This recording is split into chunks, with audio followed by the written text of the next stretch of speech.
தமிழும் சரஸ்வதியும் இன்னைக்கு எபிசோடில் அர்ஜுனும் பரமும் ஜெயிலில் இருக்காங்க. அப்போ ராகினி எல்லாருமே அவங்க குடும்பத்தோடு வந்து பார்க்க வராங்க. என்னங்க என்னாச்சு அப்படிங்கிற மாதிரி. நம்ம கம்பெனி சீல் வச்சுட்டாங்க ராகினி அப்படின்னு சொன்ன உடனே, எதுக்குங்க அப்படின்னு சொன்ன உடனே, இல்லை உங்கள் அண்ணன் தான் இதுக்கு காரணம் அப்படிங்கிறாங்க. அப்போ போலீஸ் வந்து பேசுகிறாரு, என்னமோ உங்களை வந்து பேசக்கூடாது அப்படிங்கிற மாதிரி. உன் ஹஸ்பண்ட் வந்து அவரோட ப்ராடக்டை திருடி வச்சுருந்தாரு, அதனால தான் அவரை அரெஸ்ட் பண்ணியிருக்கோம் அப்படின்னு சொன்ன உடனே, நீங்கள் அப்படி பண்ணீங்களா அப்படிங்கிற மாதிரி ராகினி கேட்குறாங்க.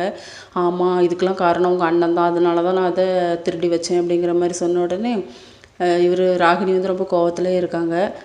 சரி நான் பார்த்துக்கிட்டேன் அப்படிங்கிற மாதிரி. அடுத்த சீனில் மேக்னா வந்து தமிழ் மேலே எந்த தப்புமே இல்லை அப்படிங்கிற மாதிரி கம்பெனியில் இருக்க ஆட்களுக்கெல்லாம் புரிய வச்சிடுறாங்க, குடும்பத்தோடு வர வச்சு. அப்போ எல்லோரும் ரொம்ப சந்தோஷமாக இருக்காங்க. அந்த டைம் பார்த்து கரெக்டாக சரஸ்வதி வராங்க. நான் கோயிலுக்கு போயிட்டு வந்திருந்தேன் அப்படிங்கிற மாதிரி சொல்லி திருநீர் வச்சு விட்றாங்க.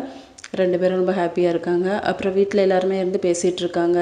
இன்னும் 1 வருஷத்துக்கு அவன் ஜெயிலை விட்டு வெளியே வர மாட்டான் அப்படிங்கிற மாதிரி அமைச்சு சொல்கிறாரு. அதுக்கு அந்த டைம் பார்த்து கரெக்டாக ராகினி வந்து கைத்தட்டுறாங்க.